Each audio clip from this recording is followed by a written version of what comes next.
My name is Stephanie Hammond. I am the head sales and marketing nerd here at Enable.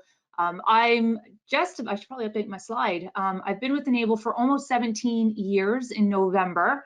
I was part of the initial crew of Enable when it was Enable, excuse me, the first time around.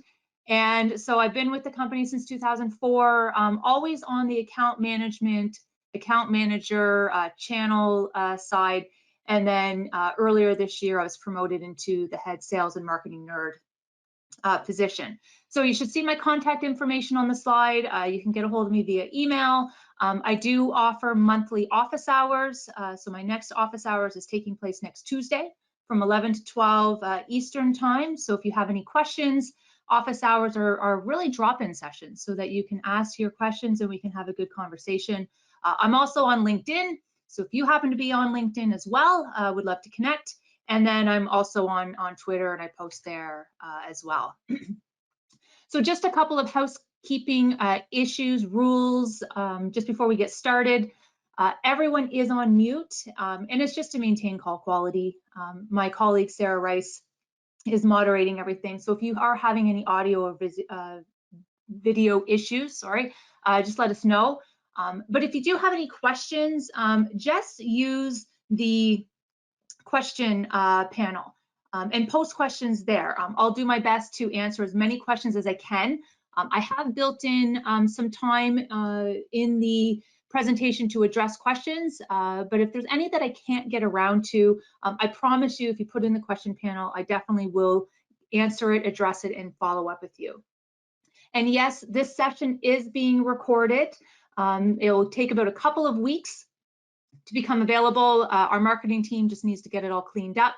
And then it will be posted onto our MSP Institute under My Learning Path. So if you've been into the Institute, each of the nerds has their own learning path for all the boot camps that they deliver, and you will see this uploaded there. I also will email everybody that's in attendance today to let you know when that has been done, so you don't have to keep, popping in there. So today's topic is really the result of a lot of conversations I've had with partners who over the years, they've kind of mentioned to me that they're really not seeing the sales growth that they're looking for. And so they're asking me, what are the big guys doing, day in, day out, week in, week out, year in, year out, that's really leading to their overall sales success. And they're asking me, how can I achieve the same sort of sales and growth outcomes like they are? And so when we start really, dissecting their sales and marketing motions that they have in place today, and I ask them, what are they doing from an account management and executive business review standpoint? Some of them have admitted that they haven't really made these pieces a real priority in the business, or they conduct their account management and business review meetings, rather sporadically. So what am I hoping that you take away from today's boot camp? We're going to review the importance and the benefits of implementing an account management process. We'll review the structure of the account management process if you don't have a motion built like this into your MSP today. And a big part of the account management process is developing an executive business review framework that will provide, real value and help to increase sales by uncovering new sales opportunities for your business and work to continue to provide, fresh new leads into the top of your sales funnel, not only just leading into 2022, but beyond. And then we're also going to review how to structure and deliver an EBR, executive business review, EBR for short. So looking at the agenda, so we are going to review the account management process. We're going to speak to the benefits of implementing, such a motion within your MSP. We'll review what is an EBR, why do we conduct them, why are they important? We'll review the benefits of conducting them, as well as look at the common pitfalls that you should avoid. We're going to review how to best prepare for your client EBRs, what information, what activities do you need to do ahead of time to help you develop an effective and valuable presentation. Then we're going to review what a typical EBR framework looks like, and that's going to be a good last half, good chunk of, I think, 40 minutes or so of the webinar is just devoted to that framework. And we'll talk about, how our best partners that are doing these today, you know, how are they delivering them and how are they structuring them and what's working well for them. We'll review the importance of tracking, because with anything, if you don't measure it, you can't even begin to improve it. And the EBR process is one of those processes that will require constant tweaking. So just before we get going, just a quick poll. Just want to get an idea from everyone attending today, you know, where are you currently with respect to your account management activities? So do you have salespeople who hunt exclusively, and then you have account managers who are separate and they manage their own territory? Do you have salespeople who they do both jobs? They hunt for new clients and they have to manage their existing customers simultaneously. Or maybe you don't have anybody on staff exclusively responsible for account management, but it's something that you're considering implementing in the future. Or we don't have anybody on staff and we don't plan to. So we'll just give everybody a minute to log their results. All right, so 10% have salespeople who hunt exclusively and account managers to manage. That is incredible. That's awesome. 10% have salespeople who hunt and manage. So yeah, that's very, very typical for a lot of MSPs. 20%, we don't have any account managers, but we plan on implementing the role. That is incredible. I love that one. 60%, we don't have account managers and we don't have plans to at this time. Well, to those 60%, I really hope that I can change your mind. And hopefully there's some information here today that you might find useful and maybe reconsider. So thank you everyone for taking the time. So if you've attended, you know, one of my boot camps in the past, you've seen this image.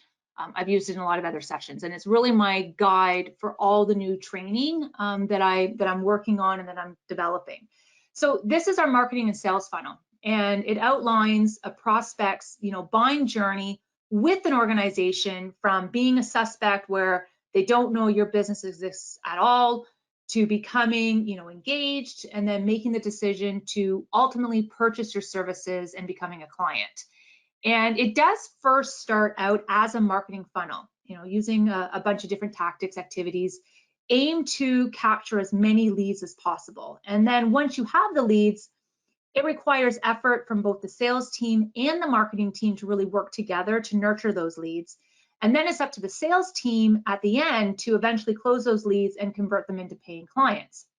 But our funnel soon morphs into more of a chalice after we close that sale. And this is where we really need to ensure that we have the right structure in place to not only maintain those customers that we've recently signed on, but that we work to strengthen that relationship with those customers so that they become loyal fans and advocates for your organization long term. And then this becomes extremely beneficial in helping to continue that flow of leads and those new sales opportunities back into the top of the funnel through word of mouth and referrals. So in my previous webinars so far, I've focused on marketing from a lead gen perspective. I focused on telemarketing and creating a telemarketing motion. So really leads from a sales gen perspective. They have been heavily focused on lead generation and how to fill the top part of the marketing funnel with good, fresh, quality new leads. But now I want to spend some time and go right to the bottom of the chalice, what we refer to as the customer journey. You know, that part that focuses on proper account management and the overall customer experience that we provide to our clients. So in reviewing your post-contract signing activities, you know, what's being done on an ongoing and consistent basis to make your existing clients feel valued and connected to your organization so that they'll be motivated, you know, to refer new clients to you and also want to spend more money with you on new products, new services, and new projects. And really, so why did I build an entire boot camp around proper account management and the executive business review process? Because I really wanted to emphasize that the selling doesn't stop once the contract is signed. We all know that the MSP industry, it is a terribly competitive industry. Most businesses that you speak to already have an MSP provider that they're using. So generating new leads, finding new prospects to speak to, and then working to convince them that you're better than their incumbent MSP, that is an incredible undertaking. So once you've spent all that time, money, effort to win those new clients, you want to ensure that you're doing everything you can to retain those clients that you worked so hard to earn. You don't want them hemorrhaging out the back end after they've signed on after a year. So by incorporating good account management that incorporates regular strategic business reviews, not only are you going to create that loyal base of happy clients, those raving fans, this is also going to help reduce your customer churn. And it's also going to work to provide you with new revenue streams from your existing base, in terms of referrals, through positive word of mouth, and new sales opportunities through upselling and cross-selling to your existing base. Because there's really only 3 ways in which we can grow our business. Finding and signing on new clients, so doing a whole lot of marketing, finding or expanding your share of wallet, and expanding the portfolio within your existing client base, and then being able to sell to your existing clients more often. And so really, I want to highlight that we don't want to neglect the potential revenue that could be right under our noses. And through all of this, it's going to provide you with a more predictable and stable pipeline for you when it comes to future sales forecasting capabilities, which in turn is going to really help increase your overall business valuation of your MSP. And for private equity firms who are looking to purchase other MSPs, they place a high degree of importance on what MSPs are doing to provide an amazing customer experience for their clients. And they're looking at what efforts is the MSP taking to help reduce customer churn. And so if you happen to be an MSP that wants to retire by selling your business, then really don't discount the benefits a great account management process can play in your organization. And, I'm so passionate about this motion because I'm a testament to that. My entire 17-year career at Enable has been 100% focused on the account management end. Enable invested heavily, like really early on, like 2004, in the motion of account management. And I really like to think that we've reached the level of success, 1,400 employees and 25,000 partners, so that we've reached that level of success because of the teams that we've built up over the years to support our partners post-sale. And if you've read the book Marketing Metrics, there's a little quote in there that I really like. And it's, when selling to new prospects, there's a 5 to 20% chance of making a sale. And if you have a 20% close rate, you're pretty much golden. But when selling to an existing client, that probability skyrockets to 60 to 70%. And then I also attended a webinar last week, Service Leadership, and Paul Dipple. And in his presentation, he was talking that from a customer acquisition standpoint, it costs the average MSP $23,000 to bring on a new client. And so I was kind of floored by that metric. So it's critical to not ignore your existing customers, the ones that you've already won and onboarded. They are a viable source of revenue growth for your business, especially if you're challenged at the moment with your marketing and with your sales efforts. If you're having some struggles in finding and attracting new clients for your organization. So there's really is money to be had with making account management a critical component of your business. Just making it a priority, putting a focus on it, because that's also going to make it easier to sell to them and will help you grow. So looking at the account management process, looking at the framework, there's 8 steps. We're going to go through each steps in a little bit more detail momentarily. But it really starts with conducting, a pre-sales introduction call, meeting, with the potential new client prior to closing the deal. Then it involves conducting a post-sales handoff meeting. This is an internal meeting, between the account executive who first signed on the client and the account manager after the contract is signed. Then the account manager schedules an introductory kickoff call, to kind of set everything in motion. Then the account manager begins to set up a cadence to monitor the implementation plan, and they work to schedule regular check-ins to ensure that activities that they're tracking as planned and that things are going well as to be expected. Then the account manager schedules their first executive business review meeting at the 3-month mark, with all the key members of the executive team from both sides, because you really want to get a handle on how that partnership is going so far. Then after the first executive business review, the account manager then sets the schedule for future EBRs. So the customer understands that, this is going to be a regular exercise with this MSP. And so we're going to review what a typical EBR framework is going to look like. And then, you work to determine what your marketing strategy is. And it's going to be focused on targeting your existing clients. And this is really important as it provides what I feel a good excuse for the account manager to follow up with their customers to keep that contact engagement high in between those scheduled EBRs. And then lastly, if you can, engaging in regular acts of appreciation just to make your customers feel valued and appreciated. And then rounding out the process, establishing KPIs for account management tracking purposes and for recognition. And so step 1 of the process, this involves scheduling that pre-sales introductory meeting between the account executive who's working with the prospect and the account manager who's going to be taking that client on. And so before that prospect does sign as a new client, bring that account manager into the sales process, introduce them to the prospect. You want to give the prospect an idea of what they can expect once they do sign on as a client. And Joey Coleman, he wrote a great book that I read called Never Lose a Customer Again. And he calls this pre-framing, setting expectations with the prospect before the sale closes. And it provides them with almost like a hint of a good things to come, and it really helps to align them with your own company operations. And also it allows to ensure that the salesperson and the account manager are on the same page. It allows the account manager to get an understanding of what is being proposed to that prospect so that the account manager isn't caught off guard after that sale, because the salesperson might have said something that was inaccurate or wrong or promised something, and then the account manager is left trying to, correct the damage post-sale, and it doesn't start the relationship off on a good note at that point.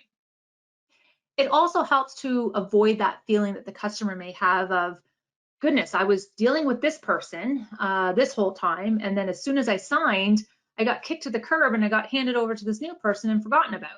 And so you want to let them know up front that once they sign on, there will be an assigned dedicated account manager who's going to be solely focused on their business moving forward. And really the goal here is to ultimately use these meetings to help create a sense of familiarity prior to signing. And this happened a lot. When I was an account manager and I worked for the elite and super elite team, when we had account executives that were looking to sign on a new potential elite partner, I was brought into the sales discussions. I was brought into the sales process, and I was introduced to the prospect and the prospect's team. And it allowed me an opportunity to explain my role, explain how I work with partners. And so it made it for an easier transition once that client signed on, because they had already met me and they actually knew that I existed and was a real person. So then step 2 of the framework, you want to schedule an internal meeting, a post-sales handoff meeting between the account executive that signed on that client and the account manager who's going to be taking that client over. And the goal is really to ensure that the salesperson provides the account manager with all of their pre-sale notes and goes through all of the items that were discussed in the sales process, reviewing the prospect's challenges, their priorities, their key objectives, their expectations, so that the account manager is brought up to speed, because we want the relationship to start off on the right foot. Because there's nothing more frustrating, and this used to drive me bonkers, than a customer needing to retell their history and backstory after they've already told it to the salesperson. So I always made sure that I got the complete, all the information, the complete history that happened between the account exec and the partner before I had my first call, which goes into step 3 of the framework, which is, As soon as they've been signed on as a client, the account manager then schedules an introductory kickoff meeting, with the new customer. And this really works to set everything in motion. And you want to schedule this meeting as soon as you can, once that contract is signed. The customer is hopefully extremely happy to be partnering with you. And so by scheduling this meeting as soon as you can, this is showing that you're just as excited to have them as a client. And so, use this meeting to review the onboarding, the implementation plan with all the key stakeholders. You want to make introductions to key colleagues from maybe your team who's going to be involved in the initial implementation. You're going to want to use this meeting to review, what's your support processes? What's your support structure? How can the client best engage with your team and work with your team, when they have an issue? So you may need to take them through how to use the help desk portal, talk about the phone system, how to create a ticket, and then have the account manager explain their role and how they fit into the overall mix. And then really anything else that new customer needs to know about your company to help them learn how to work with you, with the team, with the business, because we can't assume that your new customer will intuitively know and understand how your processes work. So you want to explain things to really avoid frustration and confusion. And then ultimately, what we want to do with all of this is we want to create a positive first impression. We want to start laying the foundation of creating a strong and meaningful relationship. There's so much momentum to be had at this point, and so you really want to capitalize on all of this post-sales. And then looking at step 4, monitoring the implementation, monitoring the project plan, and scheduling a regular check-ins. So this is generally done within the first 60 to 90 days of the engagement. So the account manager wants to monitor the onboarding, implementation plan, and then schedule weekly or maybe bi-weekly check-in calls with the key stakeholders just to ensure that everything is going according to plan. And you want to get their feedback to address any questions or maybe concerns that they have.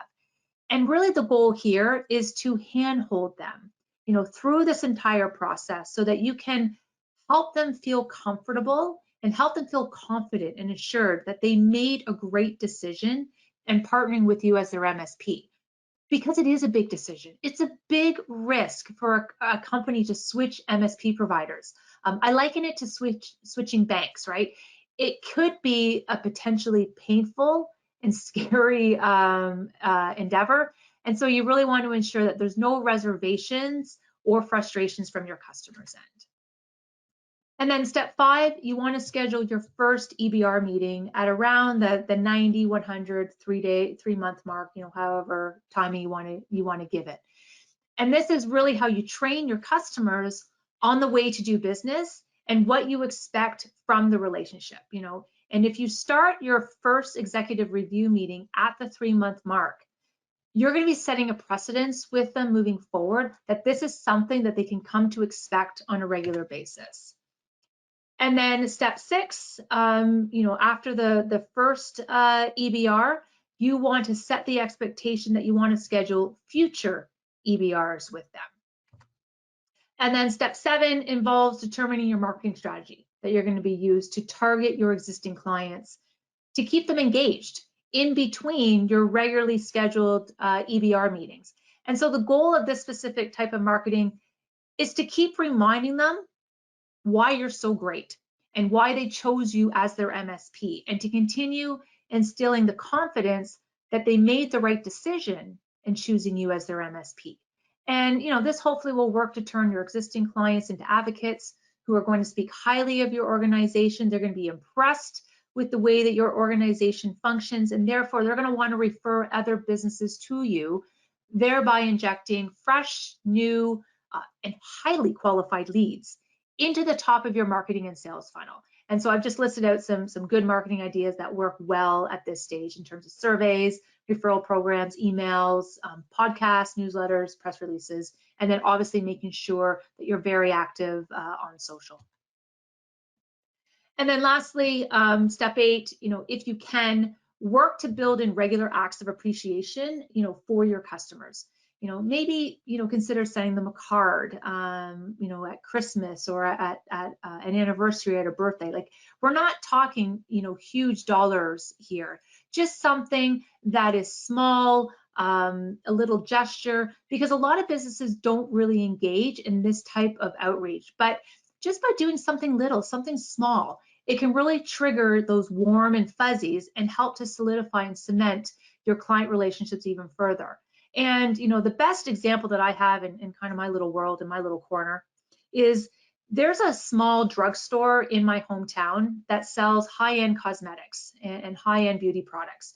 And the cosmeticians that work there, they know that I travel a lot for work. Well, I guess I used to before COVID, not so much right now, but hopefully ready to get back. But they know I travel a lot for work in the past, and they know that I like this particular brand of skincare that they sell. So anytime I'm in the drugstore to really purchase anything, they always come and get me, and they always say, hey, come and use our till so that you don't have to use kind of the self-service, because I hate self-service. And they'll check me out, but they also always make a point to throw in samples of my favorite skincare so that I can take them with me on my next trip. And the ladies also send me emails whenever there's new product releases or upcoming sales that I might be interested in, or any beauty events that I might want to attend. And I know that this drugstore is a bit expensive to shop at. It's not a Walmart. It's much more expensive than if I was going to order off Amazon. But because of these little gestures that make me feel appreciated as a client, I will continue to shop there as long as that store is open. And I often refer other people over to Linda and Ellen as well. So again, can maybe consider building something little into your process if you're able to. I can understand that some industries, some companies may not be able to receive gifts from their vendor, but even cards, I'm sure would be fine. You just want to make sure that it's meaningful and it's personalized. So you just want to really pay attention during your customer meetings as to what the business owner might be saying on a personal nature, so you can really work to get that right. So we'll just pause for a moment, just check to see if there's any questions. If you do have any, just make sure that you add them to the question panel. I don't see anybody just yet, and I'll make sure that I take a moment to answer them. All right, so what is an EBR? In step 6 of the account management framework, I reference to scheduling executive business reviews with your customers. So what is an EBR? An EBR is the most effective activity that you can engage in to help strengthen and solidify all of your customer relationships post-sale. You might have known it as a QBR, like a quarterly business review. I've seen them call strategy business reviews, technical strategic reviews, VCIO meetings, so many different terms you can give, but whatever you do call them, it's a critical touch point between your team and their team. It's that face-to-face meeting, hopefully, typically, that happens typically quarterly with the key executives at your client site, where you discuss your client's business goals, their objectives, and you work to identify additional ways where you can help them. I personally love the term executive business reviews, and that's the term that I'm going to use throughout the rest of this boot camp, over something like a QBR or a VCIO, because it serves as a reminder and signifies to your customers that this is an executive level conversation. And you want to convey that the executive sponsors at the customer site really need to be present and they need to participate in this meeting. And so it's a subtle change, but I think it helps because it reinforces the fact that you want and you need to meet with the C-suite executives when you schedule and deliver these meetings. And an EBR can really make or break your client relationships. If done well, they can be instrumental in helping to uncover additional project work, new sales opportunities, which can then help in your future forecasting and sales growth for your MSP. Case in point, for anybody, if you happen to attend our Empower virtual event earlier this summer back in June, our keynote speaker was Robert Herjavec from the Herjavec Group, and you might also know him from that little show called the Shark Tank. And so he was our keynote speaker, and he proclaimed to our partners in his keynote that 85% of revenue comes from expansion from your existing base. So he guided our partners to encourage them to expand with the customers they have by constantly upselling to them. So just one more poll, just to get an idea of, where is everyone today in terms of conducting something like an EBR?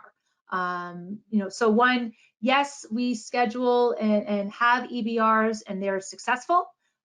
Yes, we schedule and conduct EBRs, but they could be a little bit better. Yes, we have business reviews, but they're ad hoc and done on a very inconsistent basis. Or no, we don't conduct business reviews and we don't intend to. All right, so 20% yes, we have business reviews and they are successful. Awesome. I want to speak to you afterwards to get your feedback. So thank you very much. 10% yes, we have business reviews, but they could be better. Well, absolutely. I hope today's session works and you can get some little nuggets to help improve your process. 70% yes, we have them, but they're ad hoc. Hey, that's a starting point. Way to go. And then perfect. No one says that we don't do them and they don't intend to. So that is fantastic there. So again, thank you, everyone. Because hopefully, with everybody that voted, you have experienced some of the benefits of implementing an EBR process. And hopefully you can get into establishing kind of a more regular cadence with respect to establishing and scheduling EBRs with your client. Because EBRs, they really are designed to allow you to go deeper, with your clients. And performing EBRs on a regular basis, it's the most effective activity that you can do to ensure ongoing and active engagement with your clients. Because, admit it, we all have those clients. We all have those quiet ones, that subset of clients that they're not very demanding. They don't really call into your help desk all that often. So establishing a regular EBR cycle with them, that's going to ensure that you as the business owner, that you're staying actively connected, with your customers and the executives at your customer site, even when you don't regularly hear from them. Because having those easy, non-needy clients, they're a godsend, especially some days. But you also don't want them to feel that your lack of involvement, lack of outreach, means that you don't really care about them. And you don't want to have them being opened up and lured away by one of your competitors. And if anyone is familiar with Nigel Moore from the Tech Tribe, he feels that if you do run an MSP, you should be delivering these as part of your account management motion. And because your EBR process, it can really be instrumental and useful in helping to differentiate your MSP from your competitors, especially those that maybe aren't doing them or they're not doing them on a more regular basis. And so these can really help you stand out, from your competition, because performing regular EBRs, they are going to help strengthen and solidify your customer relationships. They're going to make the client feel that you really do care and you really do appreciate them. And it's going to raise your company profile and it's going to raise your relevance in the eyes of the key stakeholders, as you are going to be providing, if you've structured it correctly, real value to them, which is going to increase their level of stickiness with you, making it more difficult to leave you and be led astray, by your competitors. And that's critical, right? Because we can use these to help maintain your customer retention metrics, help you avoid that unnecessary, unwanted customer churn, and then it provides you predictability about future contract revenues from a business valuation standpoint. And EBRs provide that opportunity for transparent and open and honest discussions around your customers, their business health. And then you can talk about what you could potentially do to maintain and improve that for them, which can be the springboard in helping you to uncover new sales opportunities for you in your pipeline. And then having those open and honest discussions, they can also benefit you in times of distress. And can be useful in helping to save client relationships when things go south. And why do I add this? Why do I say this? This really comes from a conversation I had with a really good partners of ours that they do EBRs on a regular basis. They've been making it a priority for probably the past 3 or 4 years. And when I was speaking with them about, their EBR process, and building up my material for today, they shared with me this example where their EBR process actually worked to save a very valuable client relationship. So they had this customer who they've been attempting to implement a new business continuity plan with them for a couple of years. They recognized that their existing backup solution wasn't making the cut these days given the new security landscape. So they made investments in a new backup program and then built a whole new business continuity plan. And they were transitioning and standardizing all of their customers onto this new backup plan. And so they would have regular EBRs with this particular client. And at each and every EBR, they would review their technology roadmap and they would bring up the topic, the concern around the necessity of implementing a more robust backup and recovery plan with them because they were still on the old program. But the customer, they always gave them some sort of reason, why it wasn't a good time or why they couldn't budget for it just yet, or let's push it and talk about it next quarter. And so I think you can probably see where I'm going with this. This customer, unfortunately, did end up experiencing a ransomware attack. And they ended up having all of their data encrypted. And in the beginning, when my partner was called in, they really didn't think they were going to be able to do anything to help them recover any of their encrypted data, and that the customer was going to have to be forced to pay the ransom to try and get their data back. So this could have been a really, just emotional experience. But instead of the customer being angry, being annoyed, being emotional, they recognized that they actually had no one else to blame except themselves for the mess that they were now in, because they knew they had been continually warned, they had been continually educated in each quarterly EBR that was conducted by my partner that they needed to do something better than what was currently in place. And this particular partner really didn't believe in the firing mentality. Because if they didn't standardize, they focused more on, we're just going to keep educating our clients and just telling them what our concerns are and what we can do to fix it. And so, that's why they allowed this client to kind of get into the position that they did, because they didn't mandate it, but they just continually educated around it.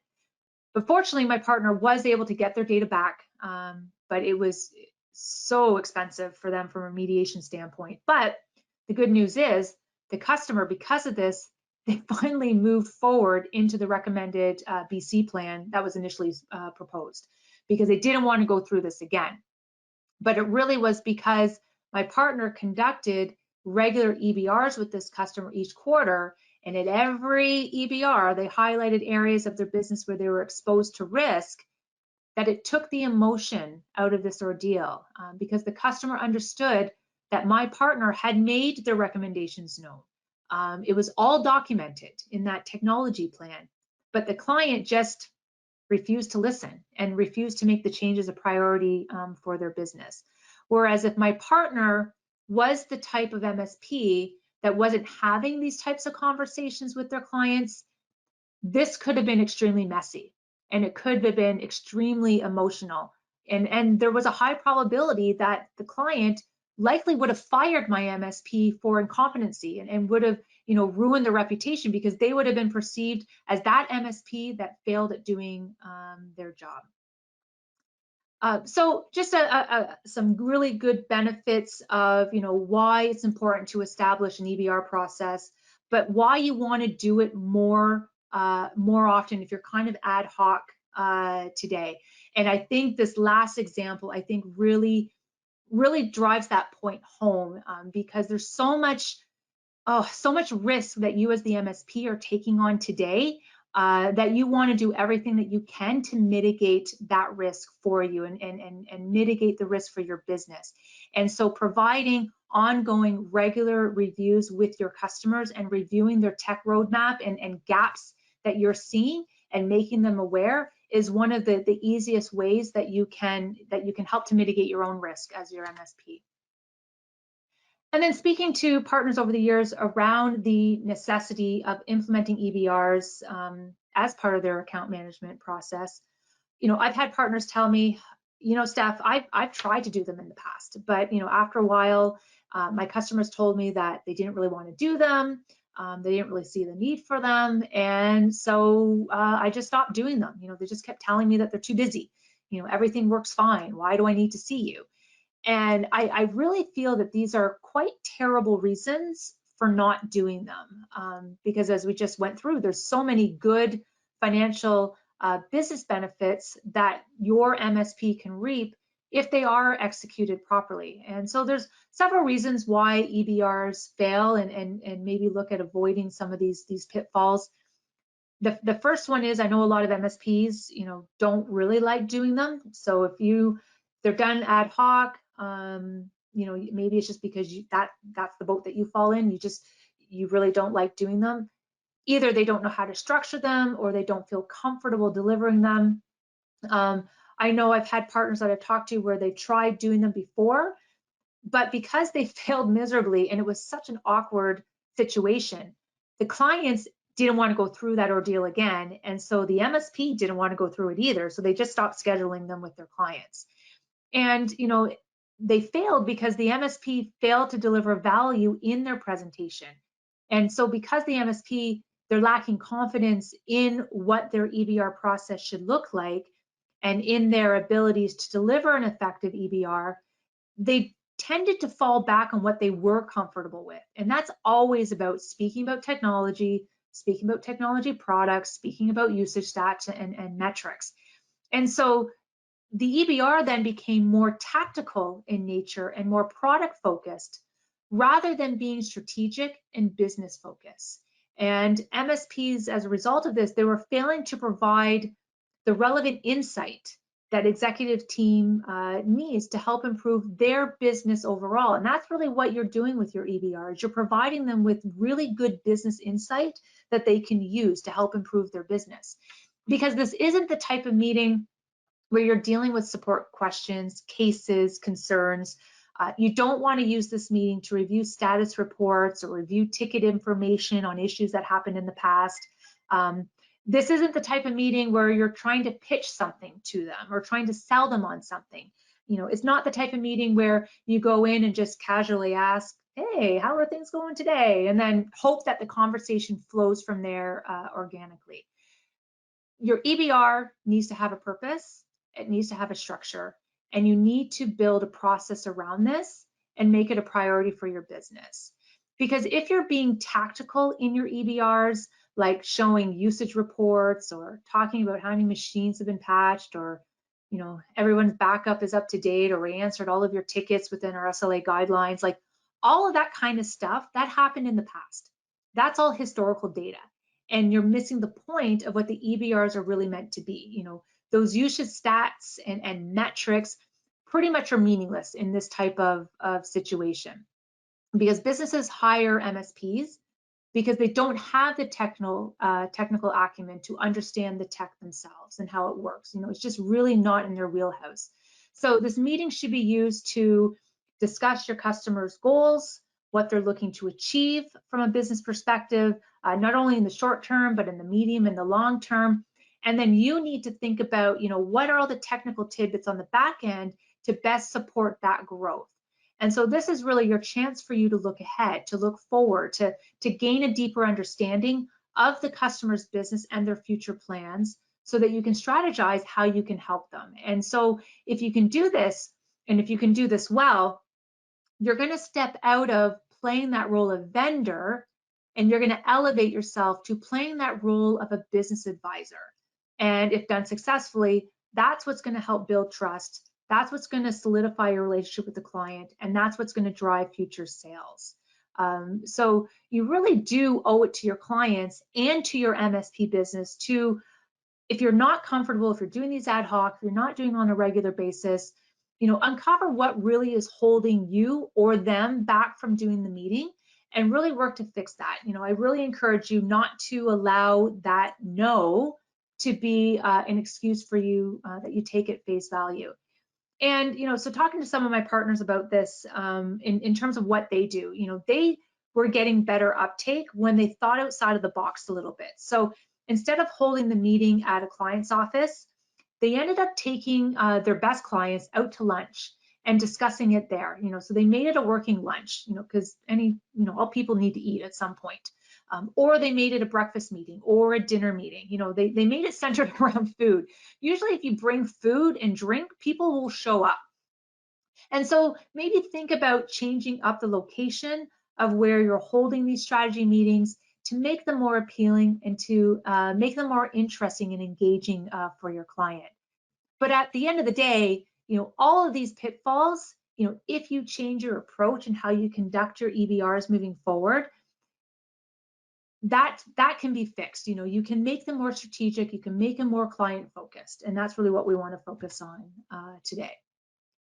So again, going back to, you know, why MSPs continue to struggle, you know, with their EBRs, and I think a lot of the times it does come around to the fact that there's not a good process or there's not a good framework around it. So, you know, talking to, you know, my good partners that do this, you know, this information is based on, you know, how they deliver theirs, how they structure theirs. Because, you know, any other process that you have, you know, if you think about your NOC or if you think about your service desk, you know, on the technical side, you know, you have processes that you've built, that you follow, that you tweak around those areas of the business. But your sales process, your account management process, your EBR process are just as critical and should have structure and a framework fleshed out and documented around those as well and followed just as closely. So, you know, before we start with the EBR, or step one of your EBR process, it really comes down to preparation. You know, preparation is what's key.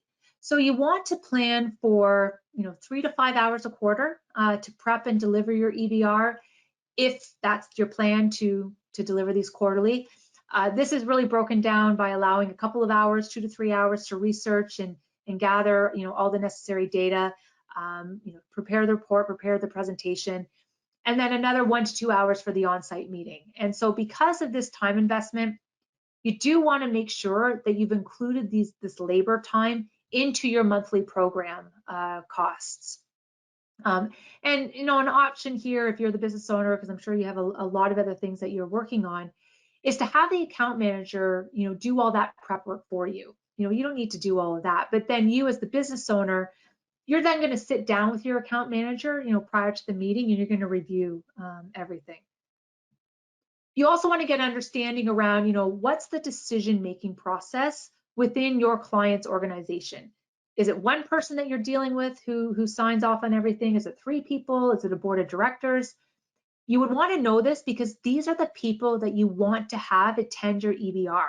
So you want to make sure that you're confirming that these key executives are going to be in attendance because you really don't want things to get lost in translation. And if you are having issues, you know, getting the right people to show up at your EBRs, a lot of the times that can be fixed by just preparing a simple email that you're sending out to all of the key executives, you know, prior to the meeting. And something like, you know, hey there, it's time to schedule your quarterly executive business review meeting. You know, there's some important issues, insert whatever that issue is, maybe it's cybersecurity, that I want to discuss. I'm including a copy of the agenda and a full list of items that I like to talk about with your executive team. And then obviously they, you know, my partners make sure they include a copy of the agenda that outlines the topics they wanted to cover off, because that really works to kind of keep the meeting on track so it doesn't veer off. And then in that same email, just throwing out the quick question that if there's anything else that they'd like to talk about, you know, we can absolutely add it on to the agenda. And then the idea of soliciting this type of feedback ahead of time, it's going to help to ensure that, you know, those executives will show up at the meeting because they've gone and provided you with input as to what's important to them and what they wanted to see added to the agenda to discuss. So there's something in it for them now. And then obviously we need to get it scheduled. So, you know, suggest a day and time, or if you have it, you know, you can include a link to your online calendar so that they can book directly with you on your calendar. Makes it super easy for them. So anything that we can do to make things super easy is going to work. And then also outline who's going to be attending from your end, because you as the executive needs to be there, the account manager, and also you as the business owner for the MSP needs to be there as well. And then there's some other prep work that needs to be done ahead of time prior to the EBR meeting. So you're going to want to research so you can understand the customer's industry and market niche. You're going to want to research the latest industry news, trends, issues, challenges being faced by businesses in that industry. You're going to research what's changing in your customer's industry. Maybe how is COVID affecting it? You also want to determine, what is their current state of their network today, and you want to assess it, where their technology sits with respect to your predefined network and security standards that you have in place for your customers and your organizations. And this is making the assumption that you do have predefined set standards that you need every client network to adhere to, as well as predefined set security standards that you need all of your customers to adhere to, again, from a risk mitigation standpoint. And so you may want to, if you have the tools, do a risk assessment at this meeting, if you haven't done one recently, because really what you're trying to do is determine if your customer is meeting your predefined standards or not. And then if there aren't, then this is something that needs to be addressed and added to the EBR. And you want to outline your recommended action plan onto the technology roadmap, because you want to aim to close those gaps in those standards. And then from a services standpoint, review what I refer to as kind of services white space. This is really an internal exercise that you would go through. And this really involves just comparing what services you currently offer as part of your MSP practice to what they might be missing or what they might not be subscribing to currently, so that you can be aware of where additional sales opportunities may lie for you. And then calculating what we're calling your customer health index score. And so what do I mean for this? How does one calculate a customer health index score, or a CHI score for short, for each client? If this isn't something that you're tracking today, it might be something to consider implementing, because a research that was done by Bain & Company, they found that there's a real disconnect when it comes to a business's perspective and how well that they're servicing their clients. They surveyed a variety of companies about their customer service deliverables, and 80% of them said that they deliver superior customer service. But when the customers of these businesses were surveyed, they got a very different reality. Only 8% of customers surveyed felt that the companies that they bought services from really provided a superior customer experience. So quite a disconnect there. So it just really goes to show how important it is to find a way to track, customer sentiments, experiences, report on them, so that you can have a clear pulse and an honest temperature check on your customer base around, how they feel about you and the support that you're providing them. Because this notion of, hey, we're great, all you need to do is ask us, that really needs to be centered not on what you think you're doing well, but turning it inwards towards the customer and finding out exactly what they think and feel about your organization, so that you can have, what I liken to an early warning signal to identify a potential flight risk. And then you can work to make changes in your account management process prior to losing that client. And so part of your account management KPI tracking process, you may want to find a way to assign a health score to every client that you have, or at least maybe your top tier clients if you're just starting out with this exercise. And so a customer health score, it's a single score. And what it does is it indicates a percentage of perfection as it relates to the customer's feelings, sentiments, overall health of the relationship. And it can be used to help highlight any potential risk of defection to another MSP. But on the flip side, and the way I look at it, is you can also use it to help you determine discussion points for your EBR and potential sales opportunities. And so there are a lot of formal scorecards out there in the market that you can pay for, but what we've done is we've just created a simple calculator. So you're just seeing screenshots here. In the handouts, you'll see that's been added there so that you can download a copy for yourselves. And so this is just something that we've created to help you get a start on calculating a CHI score for your customers if you don't have something already in place. And so this is really Rev 1 of our scorecard. but we have made it completely customizable. So you can take ours and build onto it. You know, if you have Excel knowledge, you can easily manipulate this to change it how you want to use it, or you can use it as is. It's really up to you. In our version of our CHI, our score ranges from 0 to 23. You know, where 23 is considered a perfectly healthy customer, and 0 is considered a perfectly unhealthy customer. And in our CHI scorecard, we've built in several components to help you, determine, they're all given a different weighting, and then help you determine kind of the overall score. So top left-hand side, we start with the program level. And this is really, what is the program level that they're currently enrolled in today? Are they in a break fix? Are they in an a la carte, proactive, fixed fee, security, fully managed? Or you can think of this as, what number of services are they currently enrolled in versus the number of services that you offer? Looking at the customer relationship, how strong is the relationship that you have with them? How strongly are they committed to you as their MSP? How much do they really love you? Looking at contract value, what is their current monthly MRR versus their initial contract value? Have you been able to grow the value of their contract since their initial onboarding or since their last EBR? Looking at the engagement, feedback, advocacy, are they keen to provide references, quotes, testimonials for you when you ask? Do they often refer new business to you? Are they helpful when you might need their help for any sort of marketing initiatives that you might be working on? Like maybe you're thinking of running or have run some focus groups in the past. Maybe you've done some industry talks or some webinars, and they've agreed to give you a customer perspective on that. Do they provide valuable feedback? I always appreciate all sorts of feedback because it's generally a sign of the commitment to the partnership. It shows that the customer appreciates the services that you're providing them, which means the customer sees you as an ongoing partner moving forward. Tenure as client, if the customer has been with you for a long period of time, that's hopefully a good sign of satisfaction. So thinking that the customer is more likely to stay with you in the foreseeable future.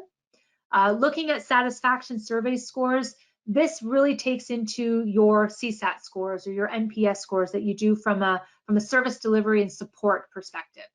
So how has their support surveys been? Have they been unsatisfied with your support recently, partially satisfied, fully satisfied? And then looking at ticket volume, looking at the number of tickets that have been submitted. Is there a lot? Is there too many? Not enough? About average? The way I look at this is if the customer hasn't submitted any tickets, this could be a red flag because it could mean that they're becoming frustrated with you and your team, and so they've given up. They're not even bothering to call in with problems. So as much as, a lot of days we like those quiet clients, a quiet client is not necessarily a happy client. Conversely, if the customer has submitted a large number of tickets, the customer could be growing frustrated with your services, as they could perceive that you're not delivering on your support promises that you made when you first signed them on as a client. So here you might need to look into their ticket history a little bit more, see what's going on there. Is this local to just this one client, or are there issues, same issue affecting multiple clients? And could this be a precursor that their frustration levels could reach a point that they might start looking for another MSP and potentially churn? But then, like I said, I kind of look at the sales side, the sales opportunities, because that's where my mind always goes, being a former salesperson. And on the brighter side, it could potentially highlight additional sales opportunities for you that can be discussed at your EBR. Maybe there's so many tickets because there's upgrades that need to be made to the network to help improve the network infrastructure, which would actually work to decrease the ticket volume if those upgrades were implemented. Put those recommendations, put those ideas into the tech roadmap and into the tech budget to talk about. And then communications. This is all focused around how effective is the level of communications between yourself and the client. And so looking at things to consider here, like when was the last strategy call with the client? Did they show up? How often are you reaching out to chat about their business or what's new with your business? For these calls, are you getting the right stakeholders to attend? Are they eagerly wanting to speak with you, or are they sending lower level staff, to these types of meetings? And that's not really what you want. These are strategy calls to talk strategy, and only members of the senior leadership team are authorized to talk strategy and commit funding to projects. So are they maybe hard to get a hold of? Maybe they're choosing not to participate. How often are you bringing them ideas and insight, or are they mostly having to come to you? And so I really boil the communications down to, is it a one-way or a two-way street when it comes to communication and that free-flowing sharing of ideas? And then looking at security to baseline and compliancy to baseline. And here we're looking at how does their current security setup and how does their compliancy setup compare to your ideal baseline, or to the standards that they need to adhere to as part of their industry. Are they listening to your recommendations? Are they implementing what you're recommending? Or are they refusing to heed your advice, and they're not making the improvements that they need from a security or compliancy perspective? And if they got audited, they would actually be deemed non-compliant. And so, the CHI metric, my feeling is that this isn't something you're likely would communicate outwardly to your client. There was a question that came up in this morning's boot camp around why wouldn't you let your clients know? I guess maybe you could, but I feel this is more from a planning perspective. This really is meant to be an internal scoring system to help gauge the strength of the overall relationship that the client has with you. And again, flipping it to the sales side, using it to help you identify where there might be potential areas for additional sales growth out of them. The higher the score, the stronger the relationship they have with you, less likely they are to defect as a client. So that's really going to help from a customer churn. Whereas the lower the score, that can help you determine where work needs to be done and develop a plan to improve that relationship to make it more profitable for you. And so, you can look at each of the individual components contained within the CHI scorecard, and you can do some analysis on those individual components to see what can be done to improve each of them on an individual level. So you can look at the whole score, but you can also look at raising the individual components. So you can kind of look at them as little levers.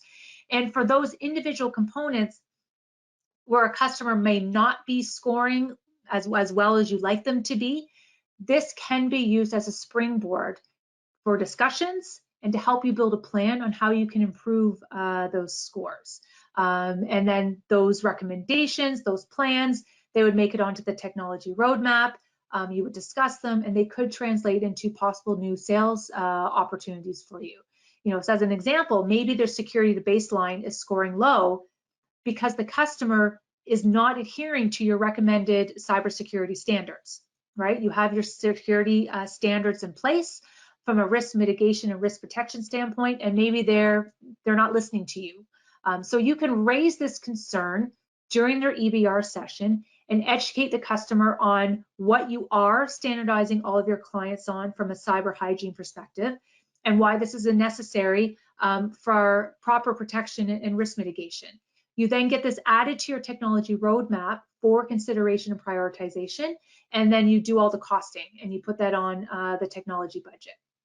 So determining a client's overall CHI score, I think it's a great exercise in the lightning process for you and your business, because you're really working to identify not only who your best clients are, but more importantly, I think you get a sense of who your not so great clients are, so that you can determine what needs to be done so that you can better manage and grow that customer and help better manage your overall book of business.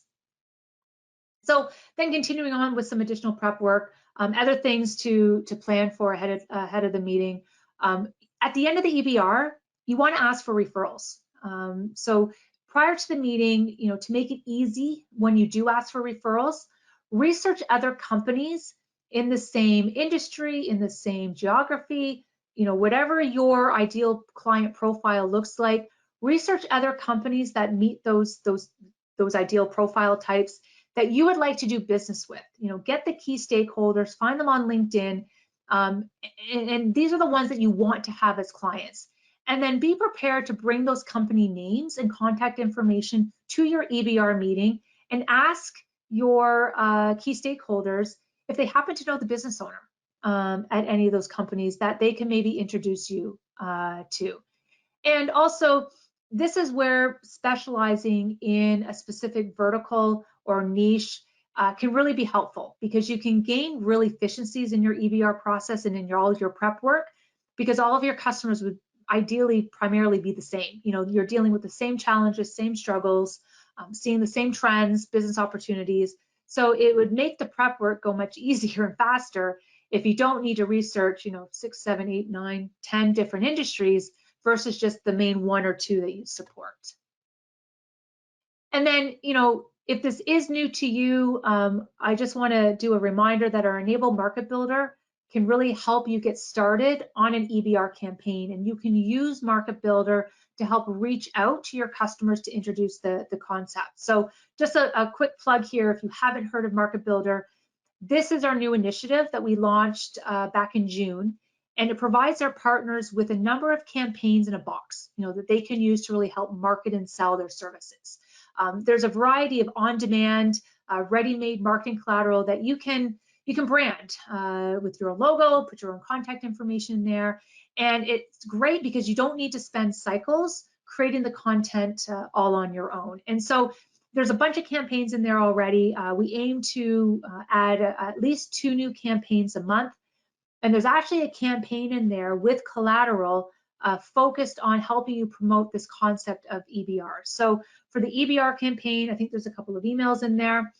There's some web plugins where the customer can complete their contact information and submit it to you to let you know that they're interested in booking an EBR with you. We've included social media posts and some sales sheet.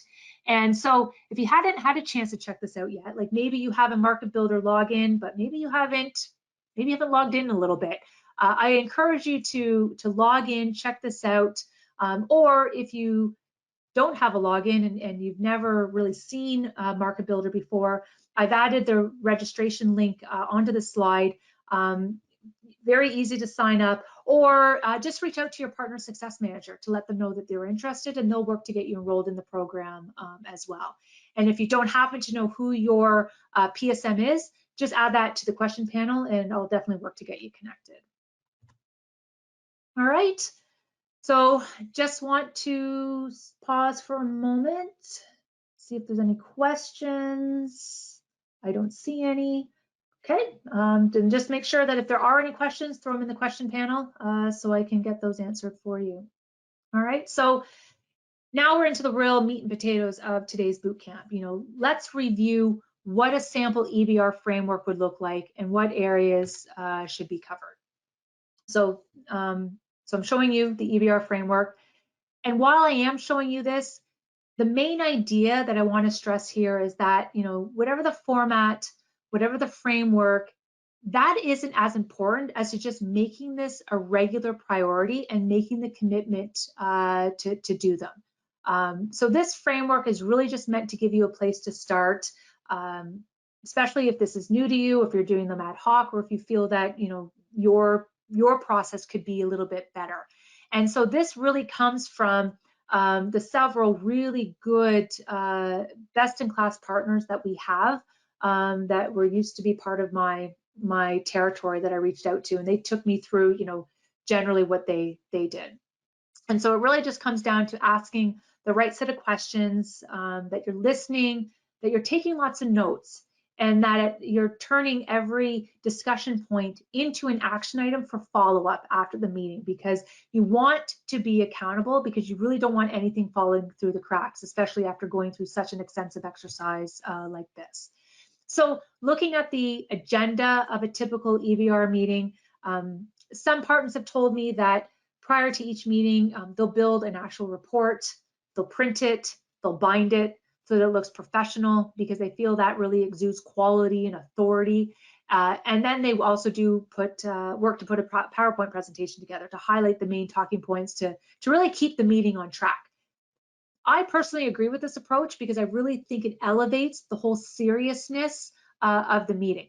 But I have had other very successful partners tell me that they don't do anything incredibly formal like that. But what they do make sure is that they have a report that just outlines their key recommendations, their key action items, and that has their technology roadmap, the tech budget, and then that becomes like their working document that gets updated and reviewed at each meeting. So typical agenda for a typical EBR kind of looks something like this. Again, this may not be the order that you end up ultimately using, but as you begin to conduct your EBRs on a more regular basis, you're going to naturally begin to adopt a flow that works best for you.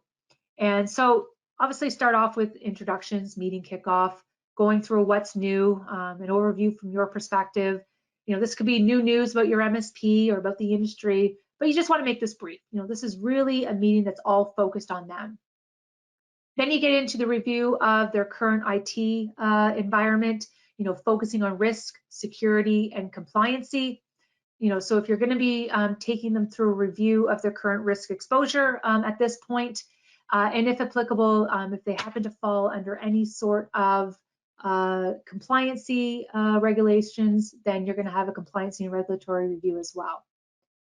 Then you're going to go through a review of their business goals and objectives. You're going to go through a review of their potential lifecycle plan, going through their asset list, their software list, doing a staff overview, make sure you have all the right people. Then you're going to take them through a copy of their technology roadmap that you want to discuss with them. This is where you're going to be prioritizing projects and getting preliminary buy-in for those projects. And then you're going to follow this up with a review of their IT budget, and so reviewing some of the costs. And then setting some time aside for a Q&A at the end for any questions that might have come up during the meeting that maybe you had to park, you couldn't address that during the meeting, so you want to use this time at the end of the meeting to really revisit those questions and concerns. And then just having a meeting wrap up. Here you do want to ask about referral opportunities, ask if they can provide any testimonials. You really want to use this time to get some validation. What do they think of the meeting? How do they think it went? Was it a worthwhile and valuable exercise and a good use of your time?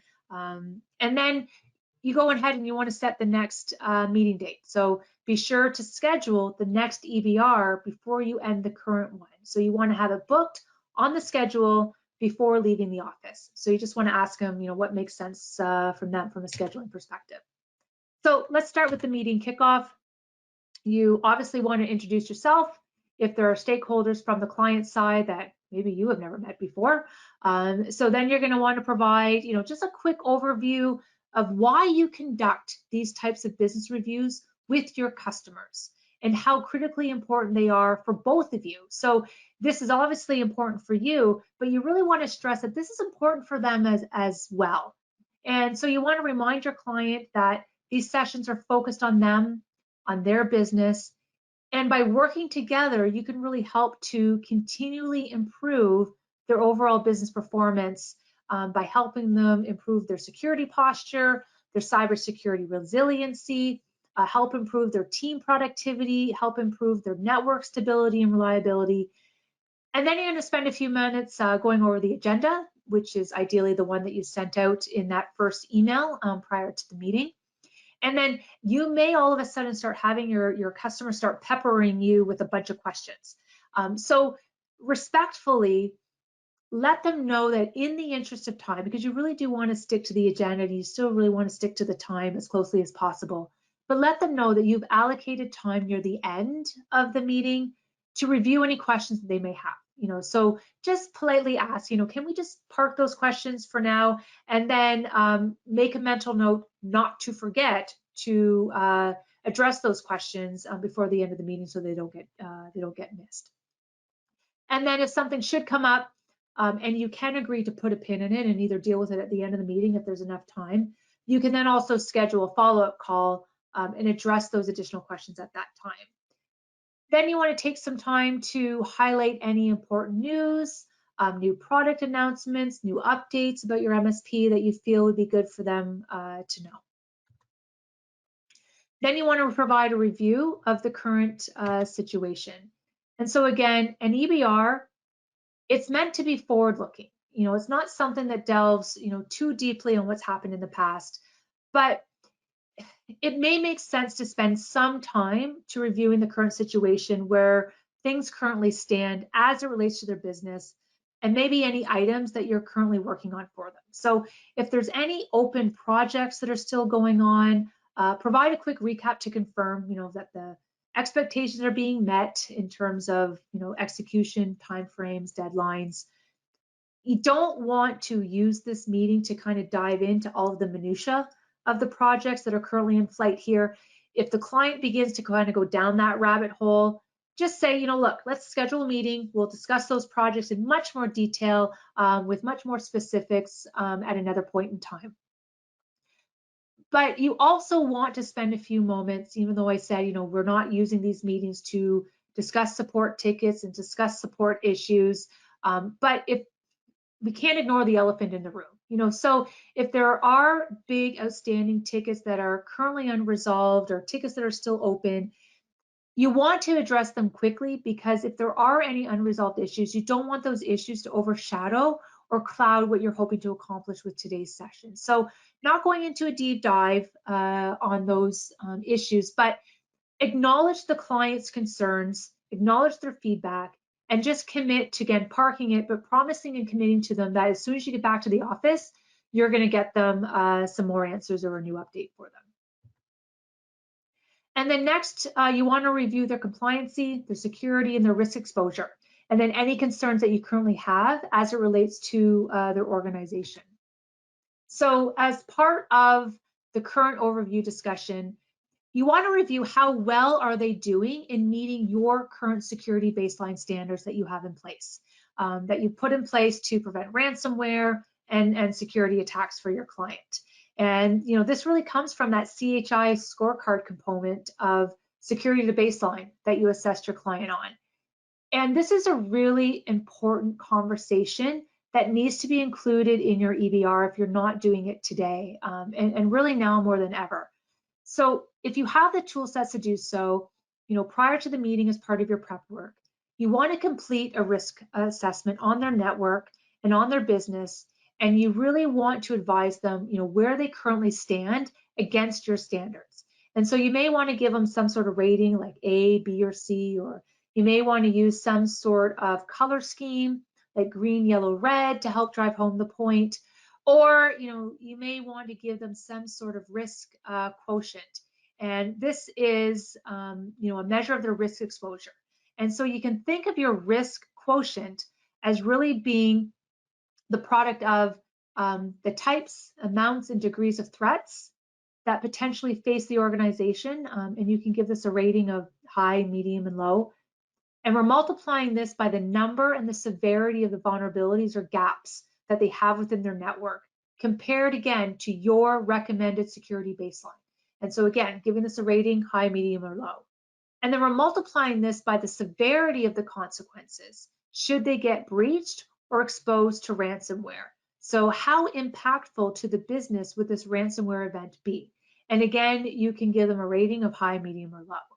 And so their risk quotient would then be, if they scored high or combinations of mediums and highs across all three levels, so highs for threats, high for vulnerabilities, and high for consequences, then this indicates that there's a real security concern here for the partner or for the customer, but as well as for you as their MSP, if you allow this to continue.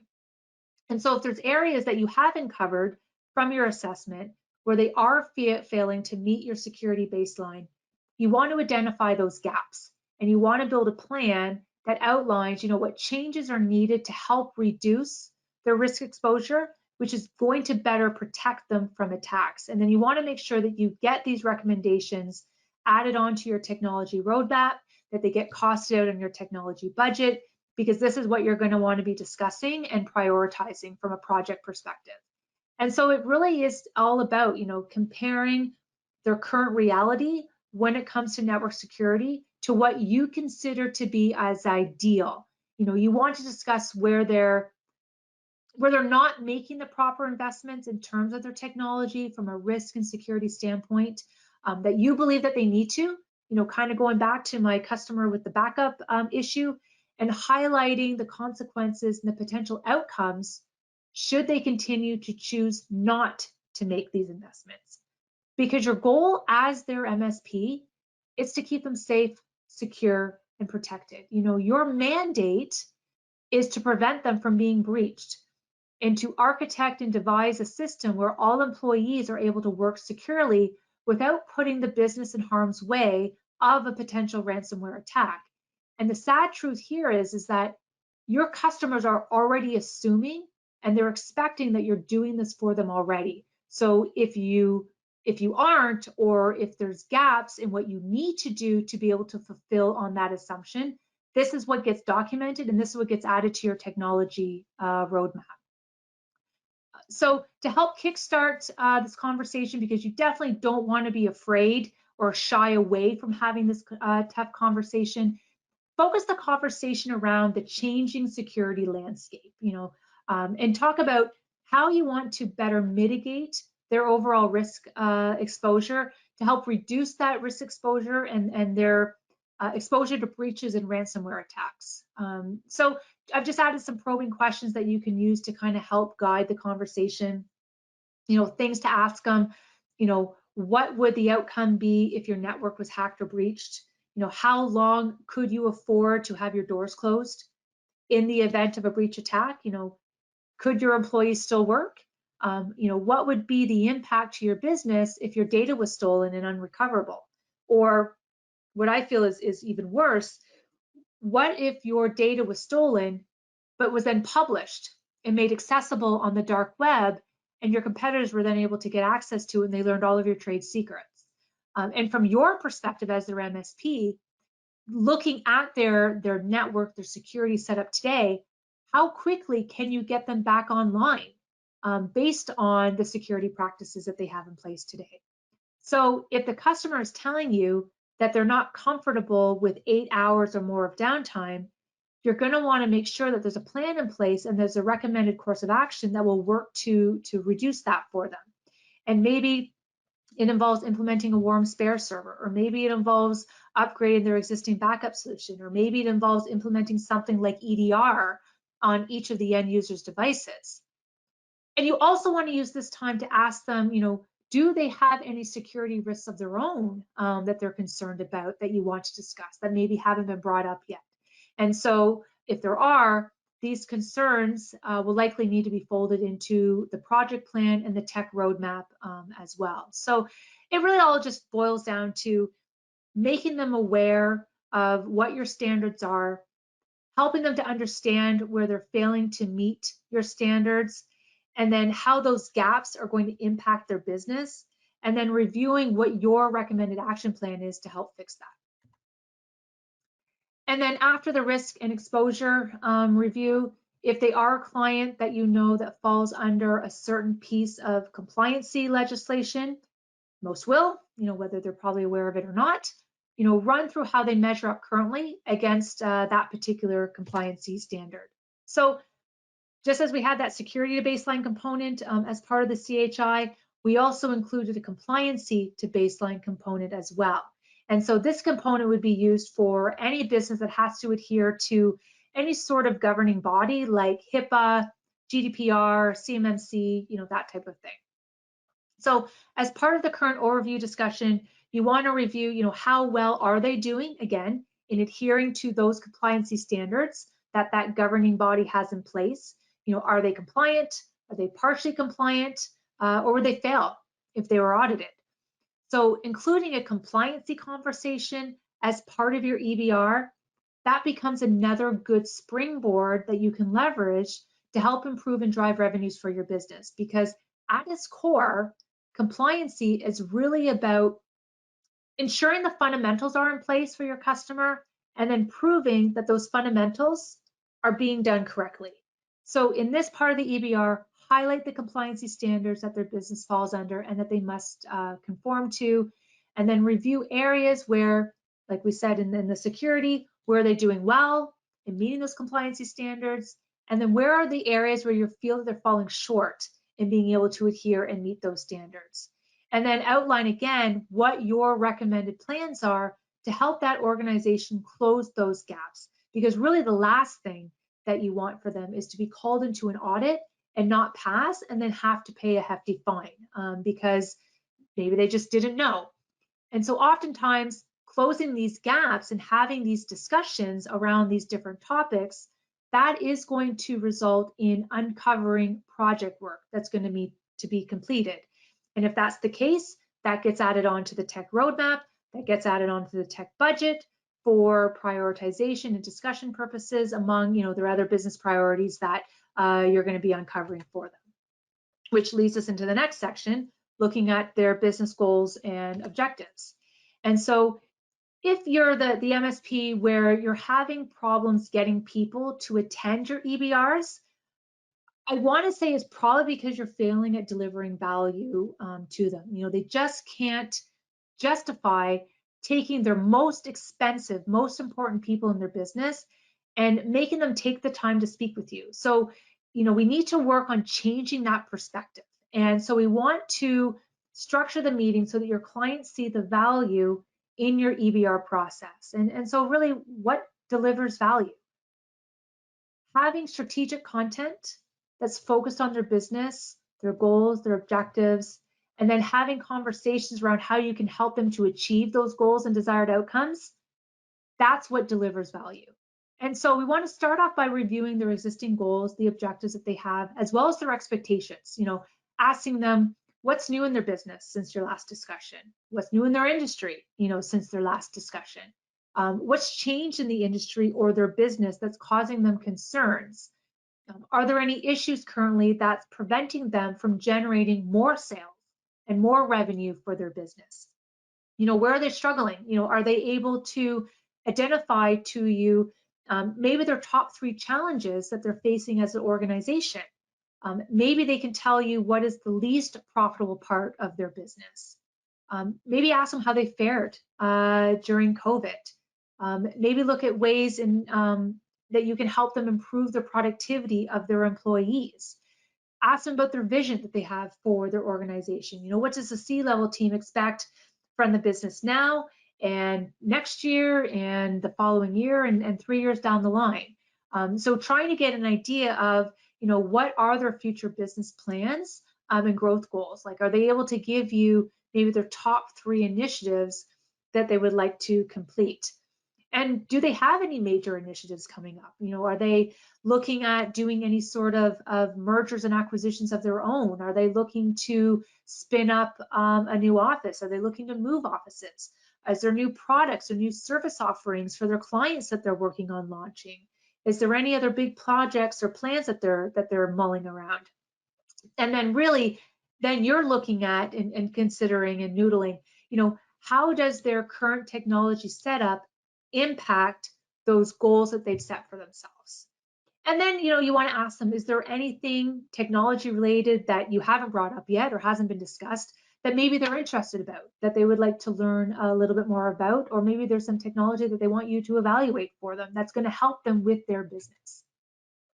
And so you really want to use this as a time to listen, take notes, take as many notes as possible. You want to probe for as much information as you can in this section of the meeting so that you can best determine how you can help align all of those back-end technology requirements that will work to support those goals. And is there something that you're speaking about that, they could be new business opportunities for you? Or is there a new trend that you're seeing emerge from these conversations that you can maybe then take and develop a new suite of services around that maybe you aren't currently offering today? So you really want to keep the conversation focused on business outcomes. We don't want to talk products. We don't want to talk solutions. We really want to focus on the outcomes and how you can enable those technology, leverage the technology that they're using today, or maybe that they don't have, where you might need to make changes to those technologies. And really, again, the goal is all about education. Your goal is to help your customers solve business problems that might be preventing them from generating more sales and more revenue for their business. Oh, and a question came in. Can you please post the compliancy and regulatory slide again? I can't post it, but what I can do, let me go back. And if that's the one, just if you want to grab a screenshot, or are you looking at that one? Really, my best answer for you is just to grab a screenshot if it was the questions that you wanted. Or you can grab the screenshot when it gets uploaded into the MSP Institute. Perfect. All right. So, asset lifecycle management, that's next on the agenda. We want to review the status of their current hardware and software situation that the business is currently using. So here from the asset review, we want to run through warranty reports or hardware end of life options with the client that they need to be aware of. You know, do they have any hardware warranties that need to be renewed or any assets that might be past their use life? Really, the goal here is to help them to understand how and why aging equipment could be detrimental to their overall organization's productivity and efficiency, and how it could actually put the organization at risk from a security perspective. You know, you want to make them aware that if the hardware is not replaced, then you as their MSP will likely not be able to support it, or you're going to have to charge them a lot more to support it because it's out of warranty. So you want to be transparent in how do you address and deal with hardware that is out of warranty. Because I know a lot of MSPs, they'll flatly say, no, we don't support out of warranty equipment, especially if they can help it. And then if any hardware items need to be replaced, explain why you're recommending and what you're recommending, and outline when that replacement needs to happen so the client understands and can plan for it. And then these recommendations are added to, again, the tech roadmap and the tech budget. And then at this point, you may also want to include a section on maybe any current vendor contracts that might be in play, and see if there's any changes to vendors that are needed at this point in time that maybe you can assist with. You know, maybe they're looking to change their ISP, or maybe they're looking to change their phone provider or their copier provider. And then maybe you have partnerships yourselves with other vendors that you can help and bring into these conversations and be a referral for some of those, and hopefully they're a referral to you. And then looking at the software side of things and the applications that your client is using to help them run their business. It is really important to fully understand all of the applications that the customer is using in their business, all of their hosted applications, all of their on-premise applications, and determine if any of these software applications are any of them being sunsetted, or maybe are any of them being underutilized, so that you can help them determine their next steps. So as an example here, maybe there's several users that haven't logged into a particular application for 4 or 5 months. And why is that? You know, have they moved departments and they no longer need that particular piece of software to do their job? Are they no longer with the company? You know, this is a good review and a good conversation to have, as there could be security concerns, especially if the employees are no longer with the company but might still have access to that particular piece of software, even though they shouldn't have. So that puts the company at significant risk.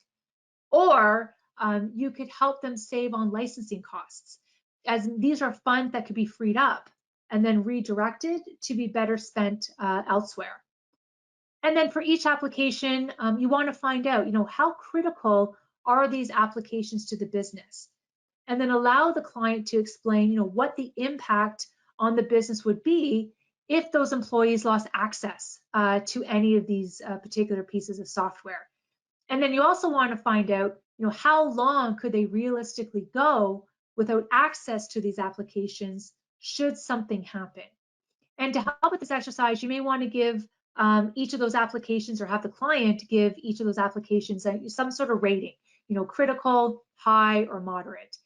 And again, this is another really good discussion topic to include in your EBR, because if they identify, you know, that there's certain applications that they're critical to the business, and their RTO, which is return to operations, is 4 hours max, and the recovery point objectives, their RPO is maybe 1 hour at the most, but you know from their existing network and security setup that you can never get them back online within their 4-hour window. This is going to allow you to have an open and honest talk about what needs to be done to correct this and bring their expectations more in line with how their network is today. And if it involves a project, gets added to the technology roadmap, gets added to the IT budget, again, for prioritization and review at each EBR meeting. But then if they don't want to make the necessary investments needed to meet this 4-hour desired window, then at least you can say that you've had the discussion, you've made your recommendations known, you've clearly documented them as part of the tech roadmap, and now the customer understands that the business risk is on them. They are assuming this risk by not making these improvements. And so that works to really get you off the hook, if or when something may happen, and it involves removing that emotion and that blame again when any unexpected downtime can occur. And then you want to conduct a people overview, because people are also an asset of the business. So you want to include the most recent copy of the employee list that you have in their report and in your presentation so that you can review it with them. Again, we're looking to see where there's gaps or where any issues may be. And so this is a good time for you and a good opportunity for you to clean up this list, especially if people have left the organization. So from a security standpoint, if it will allow you to ensure that all of those proper offboarding activities have been completed so that they doesn't impose any sort of unnecessary, costly, and undue risk to that organization. It'll also ensure that if any new employees were hired that maybe you were not told about, it provides you with the opportunity to amend your monthly contract so that you can get those people added into the support contract so that you can properly invoice them moving forward. And then it'll also allow you to discuss, other potential staff changes. Are they expanding and opening up new locations? So they might be needing to hire more employees, or they're planning on laying off employees.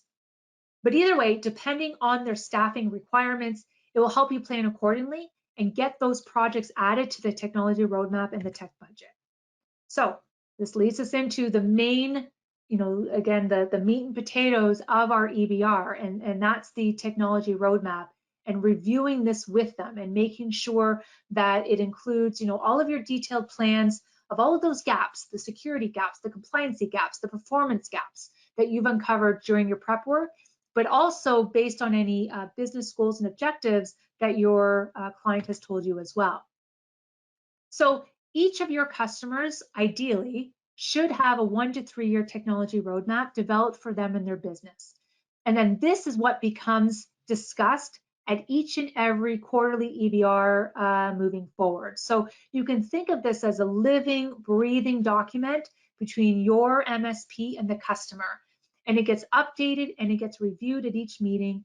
And the benefit is that it helps you get consensus and alignment on future projects and expenditures.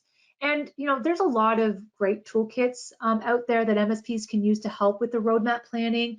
There's Lifecycle Insights. I know Tech Tribe, if anybody's a member there, they have recommended vendor lists. But the partners that I spoke to in prepping for this boot camp, they say that they keep it simple. They just use an Excel spreadsheet or a Word document to really track everything. Because the primary objective of the technology roadmap is really twofold. First, you want to ensure that you have a documented plan to help your customer better use the technology that they have. So reviewing that with them, what are the most important processes that are relied upon to run their business? What are the most challenging processes that are used within their business? What processes would they like to see more streamlined? And so this really comes down to, how is their technology working today to support or maybe not support these critical processes that they've communicated with you. And then secondary objective of the tech roadmap is that this is your action plan. And this is an action plan that both you and the customer agree to. Together, you will decide what changes need to be made to the existing plan so that it meets your network and security standards that you have in place moving forward. But it also works as well for the revenue and growth goals that they've communicated to you as well. So again, maybe they're speaking with them about the current state of their compliancy and the standards that they need to adhere to, but you notice there's some gaps and you highlighted there's some gaps and you've identified these gaps in your risk assessment, and so they need to be addressed. You'll likely need to do some work to help close those gaps. So that's where those recommendations and those highlights get added onto the technology roadmap for review and for discussion. Or maybe the customer has big plans to grow their business in the next couple of years, and you've identified through your discussions that they really don't have the necessary technological capacity to meet those plans. So by leveraging a tech roadmap, you can outline, what new equipment needs to be purchased, what new software they're going to need to eventually get bought, and then commit to a time that we're going to do this, and let them know what the spend is going to be. So as you're talking about all of these different discussion items and points with your customer, your tech roadmap is likely going to contain like a whole pile of different projects that are going to be identified, again, based on business goals, objectives, and those gaps that you've identified.